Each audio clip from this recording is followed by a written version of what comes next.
Bonjour, je suis Isabelle Faubert-Mailloux du Réseau de la coopération du travail du Québec. Je vous propose de faire un survol en fait sur les principales questions qui ont été posées durant le mois qui a touché le thème de la coopérative de travail et de solidarité. Je vous propose de les aborder en 5 blocs. Donc, je pense que c'est important de préciser d'entrée de jeu qu'une coopérative n'est pas un organisme sans but lucratif. C'est véritablement une entreprise à vocation économique qui doit générer des excédents dans le but d'assurer son développement et le maintien des emplois. Par contre, effectivement, je comprends la confusion. Il y a certaines coopératives qui pourraient être considérées au niveau fiscal comme une organisation sans but lucratif dans la mesure où elle s'interdit l'attribution de ristournes et le versement d'intérêts sur les parts. Elle n'est pas considérée d'office comme étant sans but lucratif, mais elle pourrait l'être, donc ne pas payer d'impôts. Donc, je pense que c'est important de bien comprendre le modèle de la coop de solidarité. C'est une entreprise qui regroupe, en fait, plusieurs parties prenantes.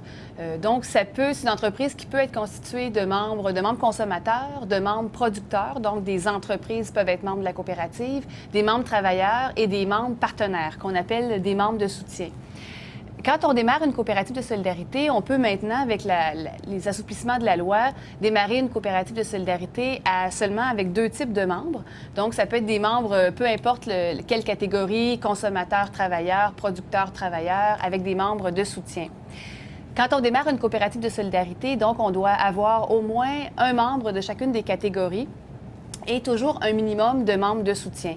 Donc, par exemple, si vous voudriez démarrer une coopérative de solidarité qu'on appelle à prédominance travailleur, vous pourriez le faire en ayant 3 membres travailleurs comme fondateurs et 2 membres partenaires comme membres de soutien.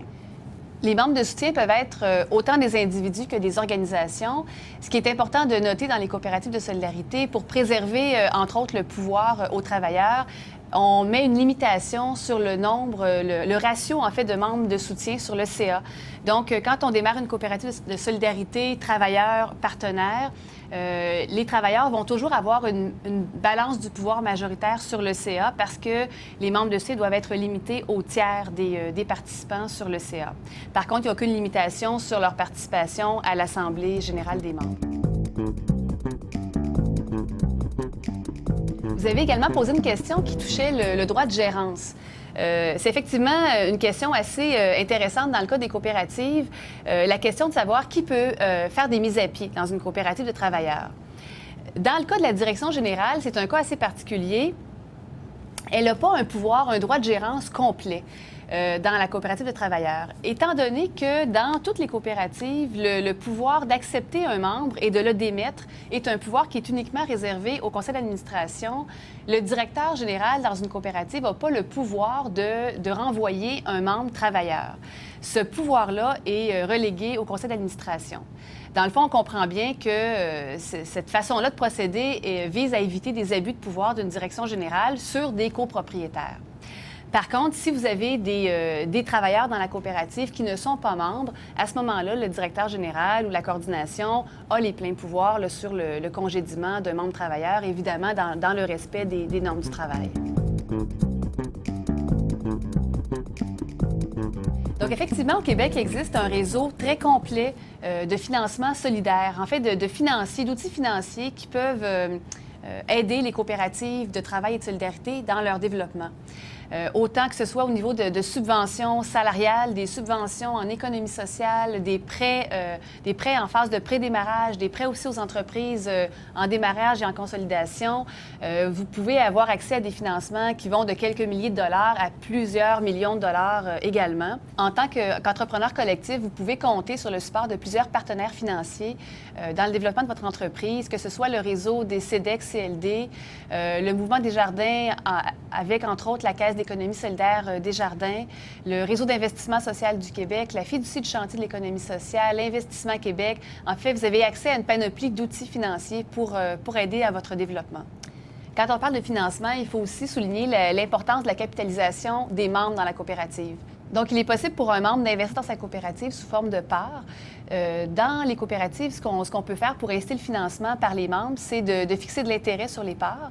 Et il y a aussi un outil fiscal très intéressant pour les coopératives de travailleurs et de solidarité à prédominance travailleur, qui est le RIC, le régime d'investissement coopératif, qui permet en fait aux travailleurs investisseurs d'avoir un retour d'impôt, une réduction fiscale, en fait, sur le montant investi.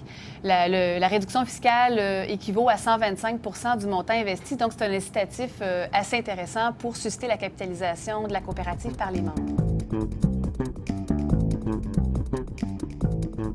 Le dernier élément a touché le taux de capitalisation des coopératives. Les coopératives, en tant qu'entreprise, en fait, sont soumises au même taux d'imposition que n'importe quelle autre entreprise. Évidemment, ça dépend du secteur d'activité ou du chiffre d'affaires. Donc, à ce moment-là, je vous conseillerais de contacter votre comptable pour avoir le taux d'imposition exact. Au niveau du statut OBNL, les coopératives qui se seraient interdit l'attribution de ristournes ou de versement d'intérêts sur les parts et qui seraient considérées par le ministère du Revenu comme une entreprise sans but lucratif pourraient aussi bénéficier, en fait, ne paieraient pas d'impôts comme les autres organismes sans but lucratif. En fait, si vous avez d'autres questions qui concernent les coopératives gérées et contrôlées par les membres travailleurs, je vous invite à communiquer avec le réseau de la coopération du travail du Québec ou une coopérative de développement régional sur votre territoire. Merci.